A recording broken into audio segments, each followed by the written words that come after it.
देखो बच्चों, एनसीईआरटी की एग्जाम्पलर प्रॉब्लम का एक इंपॉर्टेंट क्वेश्चन ले रहा हूँ। तो देखो, क्वेश्चन की लैंग्वेज मैंने यहाँ प्रॉपरली लिख दी है, तो तुम वीडियो पॉज करके उसको नोट कर सकते हो। मैं जस्ट क्वेश्चन को एक्सप्लेन ही कर रहा हूँ। क्वेश्चन में हमको दे रखा है कि कोई गाड़ी है जिसकी ऊंचाई बहुत ही कम है और ये गाड़ी कुछ भी करके 4 मीटर पर सेकेंड के नियत वेग से क्षैतिज दिशा में गति कर रही है ना। अब देखो, गतिशील गाड़ी से किसी बॉल को फेंक रहे हैं और क्वेश्चन में दे रखा है कि गाड़ी की तुलना में मतलब गाड़ी के सापेक्ष इस बॉल को 4 मीटर पर सेकेंड के रिलेटिव वेग से फेंक रहे हैं और क्षैतिज से थीटा कोण पर फेंक रहे हैं। तो फेंकने के बाद बॉल प्रोजेक्टाइल गति करेगी ना, है ना। और क्वेश्चन में हमको दे रखा है कि गाड़ी की ऊंचाई बहुत ही कम है ना। गाड़ी की ऊंचाई बहुत ही कम है, मतलब बॉल के यहाँ से यहाँ तक की गति को एक ग्राउंड टू ग्राउंड प्रोजेक्टाइल मान सकते हैं। तो बस हमको पूछा है कि इस बॉल का प्रक्षेपण कोण थीटा कितना हो, ताकि इस बॉल की वास्तविक परास मतलब जमीन के सापेक्ष इसकी परास अधिकतम हो, उसके लिए प्रक्षेपण कोण थीटा कितना होना चाहिए वो देखना है। फिर इसको करते हैं ना। तो कोई स्मार्ट पर्सन हो तो, है ना, कोई स्मार्ट पर्सन हो तो देखते ही दिमाग में आ जाएगा कि परास अधिकतम तब होगी जब इसका अवकलन 0 होगा। मैक्सिमम मिनिमम में पढ़ा होगा ना, वही परास मैक्सिमम कब होगी ये पूछा है, तो बस मैक्सिमम शब्द सुनते ही दिमाग में आएगा कि परास अधिकतम तब होगी जब इसका अवकलन 0 होगा। तो बस एक ही काम करेंगे कि परास as a function of theta निकाल लेंगे और भगवान का नाम लेकर बोल सकते हैं कि परास अधिकतम तब होगी जब इसका अवकलन 0 होगा। बस उसके लिए हमको इसकी क्षैतिज परास as a function of theta निकालना है ना। ये तो वही बॉल 4 मीटर सॉरी गाड़ी 4 मीटर पर सेकंड के नियत वेग से गति कर रही थी और गाड़ी के सापेक्ष किसी बॉल को 4 के रिलेटिव वेग से फेंका है ना। तो हमको अच्छे बताया है ना, मैं बताया था ना, हमको अच्छे बताया कि गतिशील गाड़ी से किसी बॉल को फेंकें तो इस बॉल के वास्तव में दो वेग होंगे। तो तुम बताओ कि गाड़ी का वेग 4 है, तो जड़त्व के गुण के कारण बॉल गाड़ी का वेग लेकर के जाएगी, तो गाड़ी का वेग 4 है, तो उससे छूटने वाली बॉल का भी वेग 4 तो होगा ही, लेकिन गाड़ी के सापेक्ष फेंका है तो रिलेटिव वेग 4 ये भी होगा। तो हमको बताया कि गतिशील गाड़ी से बॉल को फेंक रहे हैं तो इसके वास्तव में दो वेग होंगे। गाड़ी से छूट रही है उसके कारण वेग 4 और गाड़ी के सापेक्ष ऐसे फेंका उसके कारण इसका रिलेटिव वेग भी संयोग से 4 ही है। बस इसका परिणामी प्रारंभिक वेग देखना है। तो ये 4 वेग तो सीधा ऐसे ही रहने देंगे, लेकिन ये वाला 4 वेग टेढ़ा है तो इसके घटक कर लेंगे। तो तुम बताओ कि इस 4 का एक घटक तो क्षैतिज और ये जो रिलेटिव वेग 4 है उसका एक घटक ऊर्ध्वाधर, है ना। देखते बताओ कि रिलेटिव वेग 4 है, इसके साथ कोण थीटा बन रहा है तो 4 का एक घटक 4 cos थीटा और इसके साथ कोण नहीं बन रहा है तो 4 sin थीटा। तो बस इसका प्रारंभिक x वेग देख सकते हैं और प्रारंभिक y वेग। चलो पहले प्रारंभिक x वेग देखते हैं। तो बताओ x दिशा में प्रारंभिक वेग गाड़ी से छूट रही है उसके कारण 4 भी होगा और 4 cos थीटा भी होगा। तो हम बोल सकते हैं कि इस बॉल का प्रारंभिक x वेग तो कितना होगा, 4 + 4 cos थीटा, या 4 कॉमन ले तो 1 + cos थीटा। तो बॉल का प्रारंभिक x वेग तो 4 × 1 + cos थीटा और बॉल का प्रारंभिक y वेग कितना होगा, 4 sin थीटा, है ना। और कहने की जरूरत नहीं कि एक बार हाथ से छूट गई उसके बाद बॉल मुक्त रूप से गति करेगी तो वास्तविक बल mg नीचे की ओर, तो वास्तविक त्वरण g नीचे की ओर होगा ना। बस इसका परिणामी, है ना, प्रारंभिक x वेग इतना होगा, प्रारंभिक y वेग इतना होगा, तो नेट प्रारंभिक वेग बीच में होगा ना। तो होता है बॉल ऐसे प्रोजेक्टाइल गति करेगी और क्वेश्चन में हमको दे रखा है, हमको दे रखा है कि गाड़ी की ऊंचाई बहुत ही कम है, इतनी कम है कि बॉल की यहाँ से यहाँ तक की गति को ग्राउंड टू ग्राउंड प्रोजेक्टाइल मान सकते हैं। तो बस हमको देखना है कि बॉल की गति ग्राउंड टू ग्राउंड प्रोजेक्टाइल है तो बॉल की वास्तविक परास कितनी होगी, मतलब जमीन के सापेक्ष परास कितनी होगी वो देखना है ना। तो बस आराम से बताओ कि बॉल की जो गति है उसको लगभग ग्राउंड टू ग्राउंड प्रोजेक्टाइल मान सकते हैं ना। और बताओ ग्राउंड टू ग्राउंड प्रोजेक्टाइल में परास का स्टैंडर्ड फॉर्मूला तो u² sin 2 थीटा अपन g होता है, लेकिन हम इस बार हमको नेट प्रारंभिक वेग पता नहीं और उस नेट प्रारंभिक वेग का कोण भी पता नहीं है, लेकिन प्रारंभिक वेग के हमको x और y घटक पता है। इसलिए इस बार क्षैतिज परास का फॉर्मूला ux और uy की फॉर्म में लिखेंगे। तो तुमने ग्राउंड टू ग्राउंड प्रोजेक्टाइल में पढ़ा होगा कि ग्राउंड टू ग्राउंड प्रोजेक्टाइल में क्षैतिज परास बेसिकली तो यू स्क्वायर साइन 2 थीटा अपन जी होती है, लेकिन उसको यूएक्स और यूवाई की फॉर्म में क्या लिख सकते हैं, 2 यूएक्स यूवाई बाय जी। तो 2 यूएक्स, तो यूएक्स कितना है 4 into 1 plus cos theta into UI कितना है 4 साइन थीटा अपन जी। तो इस बॉल की वास्तविक परास है क्षैतिज परास 2 यूएक्स यूवाई बाय जी इतनी होगी। इसको सॉल्व कर सकते हैं ना, तो 4 इंटू 2 8 बाय जी है ना, सॉरी ये भी 4 है यार, ये भी 4 है, तो 4 इंटू 4 16, 16 इंटू 2 32 ना। तो इसको सॉल्व करेंगे तो 32 बटे जी तो कांस्टेंट है, इसको तो मुंह माया से बाहर ही रखते हैं। और साइन थीटा में 1 का गुणा करेंगे तो sign theta plus sine theta में कोस थीटा का गुणा करेंगे तो साइन थीटा कोस थीटा। तो इसकी है ना, इस बॉल की क्षैतिज परास या वास्तविक परास इतनी आ गई। बस आराम से बताओ, है ना, आराम से बताओ कि हमने सिंपली परास को थीटा की फॉर्म में निकाल लिया ना, मतलब range as a function of theta निकालिए तो बस। अब तो हम आंखें बंद करके बोल सकते हैं एक बार आप, इसकी परास अधिकतम तब होगी जब इसका अवकलन 0 होगा। मैक्सिमा मिनिमा का कंसेप्ट लगा सकते हैं ना, तो बोल सकते हैं कि परास अधिकतम तब होगी जब इसका अवकलन 0 होगा। तो सिंपली परास का अवकलन करेंगे मतलब d r by d theta निकालेंगे, और परास अधिकतम होने के लिए उसका अवकलन 0 होना चाहिए। तो तुम बताओ कि सिंपली परास का अवकलन करेंगे मतलब d r by d theta निकालेंगे तो 32 अपन जी तो कांस्टेंट है, इससे बाहर निकल जाएगा।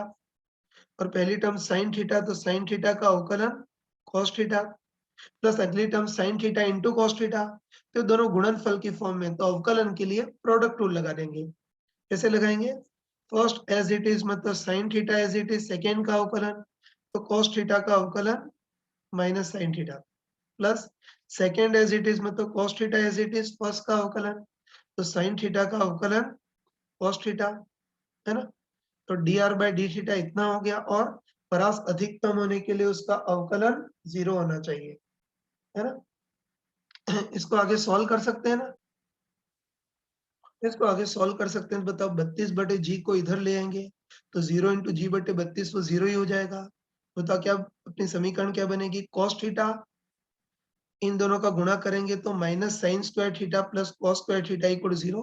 तो अपनी समीकरण ये बन गई है ना। अब इस समीकरण को सॉल्व करना है, तुम बताओ कि ये भी कॉस है ये भी कॉस है, तो इस साइन स्क्वायर थीटा को भी कॉस स्क्वायर थीटा में कन्वर्ट करना है। तो बताओ साइन स्क्वायर थीटा को हम क्या लिख सकते हैं 1 माइनस कॉस स्क्वायर थीटा ये लिख सकते हैं। सॉल्व कर लेंगे ना, तो ये माइनस माइनस का प्लस, तो अपने पास समीकरण क्या बनेगी 2 cos square theta plus cos theta minus 1 equal to 0। ये तो अपनी कॉस थीटा की फॉर्म में द्विघात समीकरण ये बन गई, है ना। कॉस थीटा की फॉर्म में द्विघात समीकरण ये बन गई। इसको सॉल्व कर सकते हैं, सिंपली गुणनखंड करो। मुझे बताने की जरूरत नहीं कि 2 इंटू 1, 2 के ऐसे टुकड़े करो कि घटाने पर 1 आए तो 2 इंटू 1। तो मुझे कहने की जरूरत नहीं कि प्लस कॉस थीटा को 2 cos theta minus 1 cos theta है, तो मैं कचरा एक बार अलग से कर लेता हूँ। तो बताओ 2 कॉस स्क्वायर थीटा है प्लस 1 cos थीटा, उसको हम 2 cos theta minus 1 cos theta लिख देंगे, और लास्ट में माइनस 1 इक्वल टू 0 आगे गुणनखंड कर सकते हैं। तो होता है इसमें 2 cos थीटा कॉमन आएगा तो कितना आ जाएगा cos थीटा प्लस 1, इधर माइनस 1 कॉमन तो cos theta plus 1 equal to 0। गुणनखंड करेंगे तो cos theta plus 1 2 cos theta minus 1 equal to 0। तो मैं डायरेक्ट लिख रहा हूँ, छोटे बच्चों का इसे एक्सप्लेन नहीं करना पड़े ना। इसके गुणनखंड करेंगे तो अपने पास कितना आएगा, इसके गुणनखंड करेंगे तो अपने पास कितना आएगा cos theta plus 1 into 2 cos theta minus 1 equal to 0। तो हमको पता है कि इसके दो सॉल्यूशन आएंगे, लिख देता हूँ। दो सॉल्यूशन आएंगे, एक तो cos थीटा प्लस 1 भी 0 हो सकता है, तो उसको सॉल्व करेंगे तो cos theta equal to minus 1, है ना। तो cos थीटा माइनस 1 तो थीटा इक्वल टू 180 डिग्री। और दूसरा सॉल्यूशन क्या आएगा 2 cos theta minus 1 equal to 0, तो इससे cos theta equal to 1/2, cos theta equal to 1/2 तो थीटा इक्वल टू 60 डिग्री। और इसमें जो थीटा इक्वल टू 60 डिग्री है वही वैलिड सॉल्यूशन है ना। मतलब थीटा इक्वल टू 60 डिग्री पर प्रक्षेपित करेंगे तभी परास अधिकतम आएगी। बाकी थीटा इक्वल टू 180 पर तो परास बिल्कुल 0 आ जाएगी, है ना, तो मान रख सकते हो, ठीक है, तो मान रख सकते हो। बताओ ये परास वाले एक्सप्रेशन में थीटा की जगह 180 रख दें तो साइन थीटा 0, और साइन थीटा 0 मतलब थीटा इक्वल टू 180 पर तो परास भी 0, और थीटा इक्वल टू 180 पर परास बिल्कुल 0 आ गई। तो थीटा इक्वल टू 180 पर तो परास अधिकतम नहीं होगी, बिल्कुल न्यूनतम होगी या 0 होगी, है ना। तो ऑब्वियसली दूसरा सॉल्यूशन अधिकतम का होगा, तो पक्का पता चल गया कि अपना वैलिड सॉल्यूशन कौन सा है। परास अधिकतम होने के लिए बॉल को क्षैतिज से थीटा इक्वल टू 60 डिग्री कोण पर फेंकना होगा। गाड़ी के सापेक्ष क्षैतिज से थीटा इक्वल टू 60 डिग्री कोण पर फेंकना पड़ेगा, यही इसका वैलिड सॉल्यूशन है। कई डेढ़ बुद्धि ये बोलते हैं कि अवकलन 0 तो मैक्सिमा में भी होता है और मिनिमा में भी होता है, तो ज्यादा इस पे प्रेम उमड़ रहा है तो वो भी कर सकते हैं कि थीटा इक्वल टू 60 पर मैक्सिमा है मिनिमा वो देखना है, तो उसके लिए गधों टाइप से डबल अवकलन करो, मतलब d square r by d theta square निकालो, और उसमें थीटा इक्वल टू 60 डिग्री तुम रखोगे ना, तो तुम्हारे पास डबल अवकलन नेगेटिव आएगा, और डबल अवकलन नेगेटिव आ जाएगा तो ठप्पा लग जाएगा कि इसी थीटा पर परास अधिकतम होगी। लेकिन फिजिक्स में डबल अवकलन तक जाने की जरूरत नहीं है। दो सॉल्यूशन आगे तो लॉजिकली चेक कर चुके हैं कि थीटा इक्वल टू 180 पर परास 0 मतलब न्यूनतम, तो obviously theta equal to 60 degree पर परास अधिकतम होगी। That's all. बच्चों ये तो इसको करने का सही मेथड था, है ना, लेकिन कई लोग इसको गलत तरीके से करते हैं, उसमें हम भी आते हैं। हमने भी जब पहली बार एक क्वेश्चन ट्राई किया था तो हमने भी गलत तरीके से ही किया था, फिर बाद में थोड़ी सी गलती का हमको पता चला है। तो उसको करने का गलत तरीका भी देखना, जो बच्चे नॉर्मली गलती करते हैं ना तो वही बॉल की यहाँ से यहाँ तक की गति को एक ग्राउंड टू ग्राउंड प्रोजेक्टाइल के सिमिलर माना है ना, तो बस इसकी क्षैतिज परास अधिकतम होने के लिए थीटा कितना होगा वो देखता है ना। तो देखो अधिकतर लोग ये सोचते हैं ना, अधिकतर लोग ये सोचते हैं कि बताओ बॉल की गति ग्राउंड टू ग्राउंड प्रोजेक्टाइल है, और बताओ ग्राउंड टू ग्राउंड प्रोजेक्टाइल में अधिकतम परास के लिए इसका परिणामी प्रारंभिक वेग का क्षैतिज के साथ कोण 45 होना चाहिए, है ना, ग्राउंड टू ग्राउंड में पढ़ा होगा। चूंकि ग्राउंड टू ग्राउंड प्रोजेक्टाइल है तो परास अधिकतम होने के लिए इसके परिणामी वेग का क्षैतिज से कोण 45 होना चाहिए। और तुम बताओ ना, तुम बताओ कि इसके परिणामी प्रारंभिक वेग का क्षैतिज के साथ कोण 45 होगा, तो ऑब्वियसली ऊर्ध्वाधर के साथ भी 45 होगा, मतलब जो परिणामी प्रारंभिक वेग जो क्षैतिज और ऊर्ध्वाधर के बिल्कुल बीच में है, तो उसके लिए प्रारंभिक वेग का x घटक और y घटक बराबर होने चाहिए, है ना। बताओगा परिणामी वेग का कोण 45 डिग्री हो तो प्रारंभिक वेग का x और y घटक बराबर होने चाहिए। तो प्रारंभिक वेग का x घटक कितना है 4 1 प्लस cos थीटा, और प्रारंभिक वेग का y घटक कितना है 4 sin थीटा, दोनों बराबर होने चाहिए, है ना। फिर आगे सोल्व कर सकते हैं इसको थीटा बाय 2 में, तो sin थीटा को 2 sin theta by 2 cos theta by 2, और 1 माइनस cos थीटा को हम क्या लिख सकते हैं 2 cos स्क्वायर थीटा बाय 2। आगे सोल्व करोगे तो इससे भी थीटा का आंसर आएगा, लेकिन ये सही नहीं है, ये गलत है ना। गलती क्या है वो देखना, इसमें गलती क्या है वो देखना। तो देखो ये तुमको, है ना, एक मिनट, ये तुमको बिल्कुल चमका कर बताया होगा ना, ग्राउंड टू ग्राउंड प्रोजेक्टाइल में बिल्कुल चमका कर बताया होगा कि ग्राउंड टू ग्राउंड प्रोजेक्टाइल में अधिकतम परास के लिए प्रक्षेपण कोण 45 डिग्री होता है, लेकिन चमका के बताया होगा कि ग्राउंड टू ग्राउंड प्रोजेक्टाइल में अधिकतम परास के लिए प्रक्षेपण कोण 45 डिग्री तभी होता है जब इसकी प्रक्षेपण चाल कांस्टेंट रखी जाए। जबकि इस बार अगर चेक करोगे तो परिणामी प्रक्षेपण चाल कांस्टेंट नहीं है बल्कि थीटा पर निर्भर कर रही है। तो बताओ इसका प्रारंभिक x वेग तो 4 1 प्लस cos थीटा, और प्रारंभिक y वेग 4 sin थीटा, तो इसका परिणामी प्रारंभिक वेग कितना होगा root of ux square plus uy square. तो ux तो 4 इंटू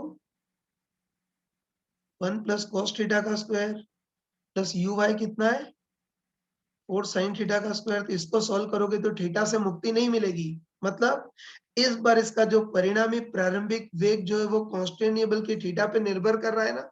तो तुम बताओ इस बार इसका परिणामी प्रारंभिक वेग कांस्टेंट नहीं है, तो अधिकतम परास के लिए प्रक्षेपण कोण भी 45 डिग्री होना जरूरी नहीं है, वो कंसेप्ट यहाँ नहीं लगा सकते।